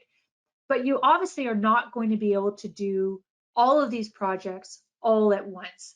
So you use the EBR session and you use the technology roadmap to prioritize these projects and get a consensus on which projects need to be tackled first. And then with ongoing sessions, the roadmap allows for continual discussion of these projects, especially those that might be a year or two out.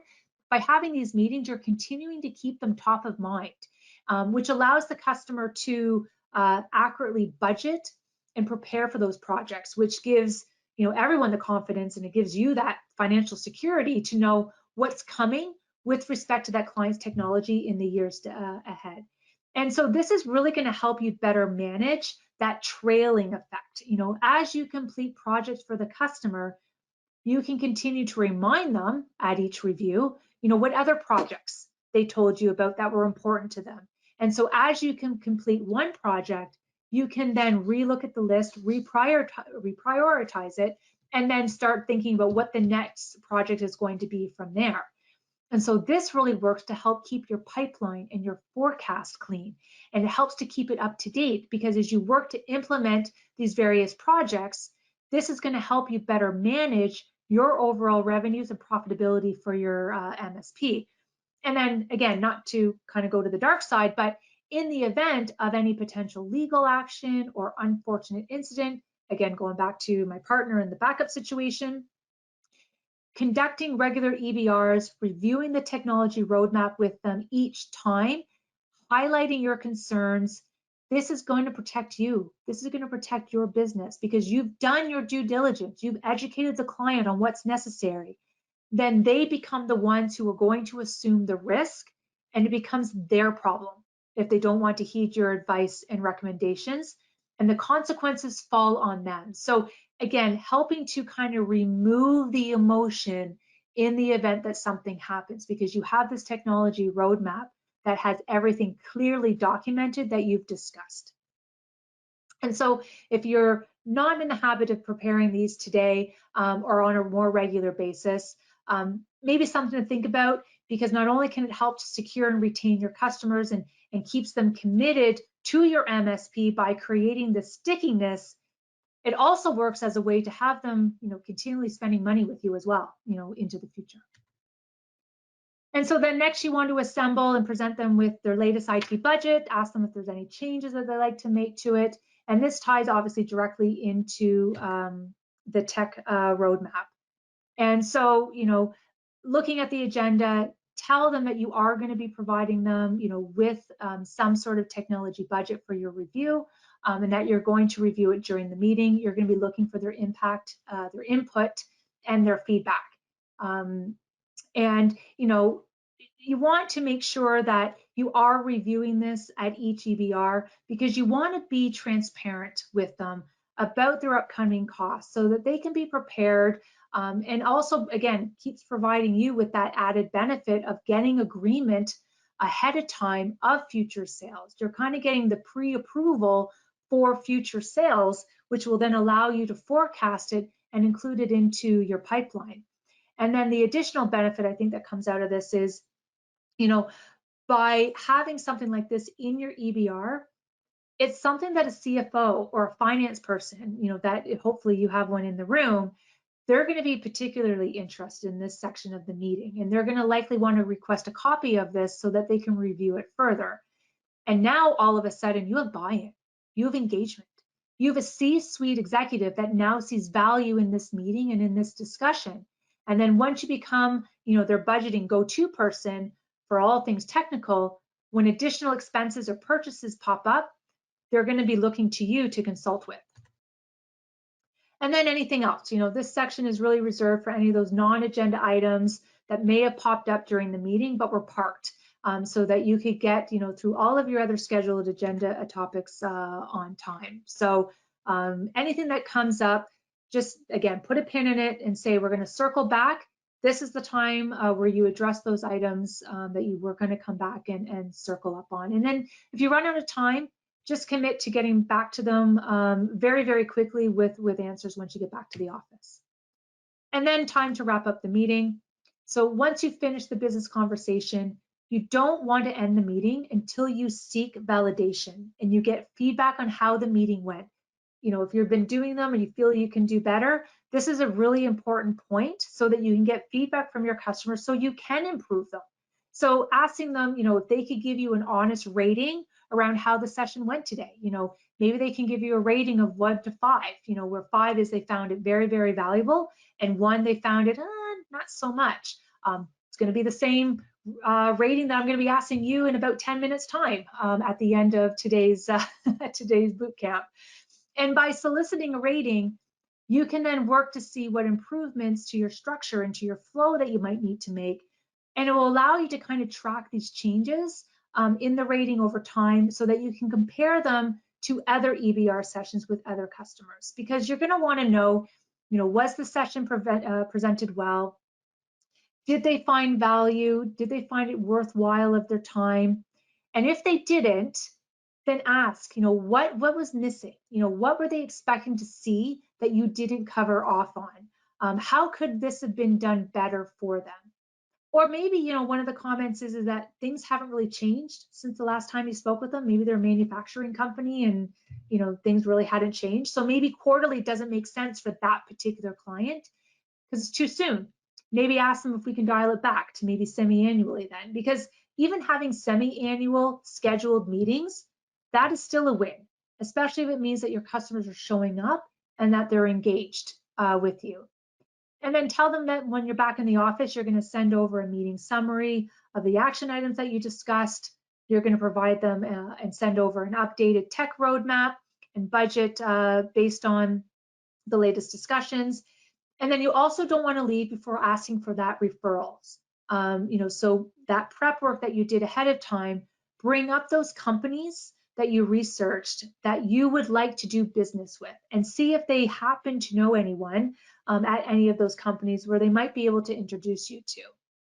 And then, putting my marketing hat on, you don't want to forget to leverage the marketing opportunities that come from meetings like these. See if they'd be willing to provide a quote or a testimonial, or if they can do write up a Google My Business review or do a recommendation on LinkedIn. These can then be used on your website, and you can promote everything, a lot of this on your social media feeds. And then better yet, see if they'd be open to taking a picture with you that you can then use to promote their business, but also promote your business as well on LinkedIn and Facebook and maybe any other social threads you might be on, because prospects love pictures.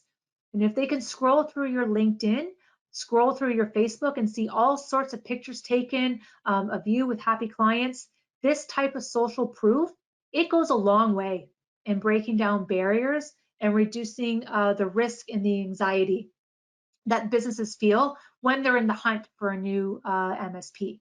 And then lastly, just make sure you get your next EBR booked. Before you leave the current meeting, have the next one booked, scheduled on the meeting before you leave. And then post-meeting follow-up is all important. And I actually think this is the most critical part of the entire EBR process. So once you return to the office, make sure you review all of your notes, that were taken, and you want to turn all of these different notes, items, discussion points into action items. And our best-in-class MSPs that conduct these on a regular basis, they turn every single action item into a ticket. And they put those tickets into the PSA and they assign it to someone so that they can track it for updates and completion. And so again, I feel this is the most important part of the entire EBR process, because you don't want to let these tasks fall through the cracks and go unactioned, because that's going to be the fastest way to lose trust, faith, with your client. And so again, when you get back to the office, are there any updates to the tech roadmap or the tech budget that need to be made? Make those updates, get them sent over to the client, because this is going to form the basis of your conversation for the next quarter's EBR, because you're going to be able to review, where things stand, what the progress was, what the priorities are the priorities still the same? Are they still in alignment, with their stated goals and objectives, or maybe those have changed since you've last spoken? And then any sales opportunities, project possibilities that came up, you want to make sure that your account manager gets them put into your CRM for tracking purposes. If there's any service requests that might have come up, or ones that you needed to follow back on because there's maybe some open tickets, unresolved issues, make sure you get those updates to the customer as fast as you can. And if you were fortunate enough to receive any referrals during your visits, be sure to reach out immediately to those organizations to introduce yourself and to schedule that initial discovery meeting. And then if you were given some referrals, a nice thing to do is just to arrange to send over a thank you gift to your client to show your appreciation. You don't necessarily need to wait until you close the deal or meet with that prospect. Send it immediately. And then if there's any tweaks or adjustments to your EBR process, maybe there were some topics or some conversation starters, or there was some flow activities that you felt worked really well, go and make those updates to your SOPs as it relates to your EBR process. Because again, your EBR process, it is a process. As you deliver them more and more to your clients, you're going to naturally find ways to continue improving that process. And so again, the purpose of taking the time to conduct an EBR session like this is not only does it help to identify new potential revenue opportunities for yourself, but you want to continue to demonstrate to your customer that there is a correlation between having these meetings with you and improved business functionality and business success as well for them from the customer's perspective. So if your EBRs are structured and implemented properly, you will be able to plan more accurately, and you're going to be able to prioritize any and all new projects and initiatives. And that's really going to work to help improve the customer's overall network and end user security by identifying and implementing all those correct measures that are needed to protect that customer's most critical asset outside of their employees, which is their confidential data, which is going to work to decrease their risk exposure by putting those correct measures in place that are going to work to detect and prevent attacks. This is going to help better mitigate the business impact in the event that they do get breached, making their business more cyber resilient. And it's going to help to improve operational efficiencies and productivity, as employees will be able to keep working and they won't be subjected to unexpected downtime, which will ultimately help to increase revenues and overall profitability and avoid unwanted expenses, like in the case of a ransomware attack. And they're going to be able to optimize their use of the technology now and in the future. So you want to make sure that you're continually highlighting and that you're emphasizing the benefits of this process back to the customer, and that these are investments that you're recommending, because you know that they can better support their employees and their business, and you want to work to help them achieve, all of those business objectives that they've outlined for you. And then with everything, if you can't measure it, you can't manage it. And if you can't measure it, you can't improve upon it. So just jumping back into the account management process for a second, if you have an account manager, you're thinking you're going to implement that role, you want to put some KPIs in place to help you track their performance. So looking at some simple KPIs here, territory retention rates. What goal do you want to set for your account manager in terms of their overall customer retention? As an example, when I was an account manager for our elite and our super elite partners, my target retention goal was 99%. Looking at the number of referrals generated or the number of new sales leads generated, how many referrals per month, per quarter, per year do you want your account manager to generate for your business? Looking at number of case studies, testimonials generated, how many case studies, reviews, testimonials does your account manager need to generate each quarter? This is fantastic from a marketing and lead gen standpoint for that social proof that we talked about. And then looking at the number of EBRs delivered, like looking at the number of EBRs that were executed versus how many were potentially able to be scheduled in a given year. And then maybe taking a look at your CHI score, what is that overall score? Has it improved since the last time or the last year? So that you can track that as well. So in the home stretch, just to summarize, hopefully through today's session, I've convinced you, for the ones that are maybe ad hoc, how important it is as part of your account management process and how important it is to develop and implement a regular process for your continued growth and success. It's a process, as I said, just like anything else in your MSP. It should be documented, it should have a structure, it should have a methodology, and so that it can be delivered in an easy, repeatable fashion, because you really want all customers to receive the same experience and receive the same benefits. And it's going to evolve over time. It is an iterative process. The idea here is just to start doing them regularly and starting today. And if you're not comfortable getting out in front of your clients, then you really want to look at, what needs to change to kind of make this priority. Because if properly executed, EBRs, they can be a money treat for you. They can help boost your sales revenues, especially if you haven't been successful in maybe signing on some new MSP business recently. And so really, don't be afraid to put your sales hat on. Once you get into this cadence of implementing your EBRs on a consistent basis, you can then start asking yourself, what are my EBRs for the next quarter? What are my EBRs for the next 6 months, for the next year? What additional sales can I anticipate generating from each of those meetings? And so if you do have some hesitations, to help build up your confidence, look at setting up some role plays with good business mentors, or start off by practicing on your good clients first, those ones that you have an exceptional relationship with, and they'll go easy on you and they'll allow you to make some mistakes with them up front, while you improve your process. And then, save your more difficult ones, once you've kind of perfected that process.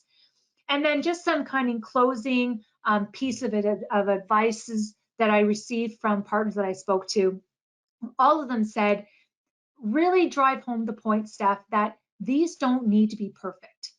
You don't want perfection to be the enemy of the good. Like any processes that you have implemented for your business on the technical front, they're not going to go smoothly at first. There's going to be kinks that are going to have to be worked out.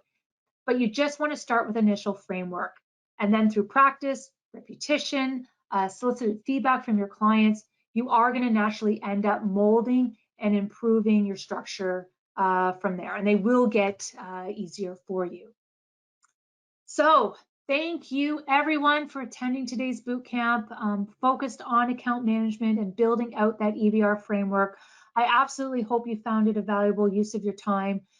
Again, my contact information is there. If you have any questions, never hesitate to reach out or connect with me on LinkedIn.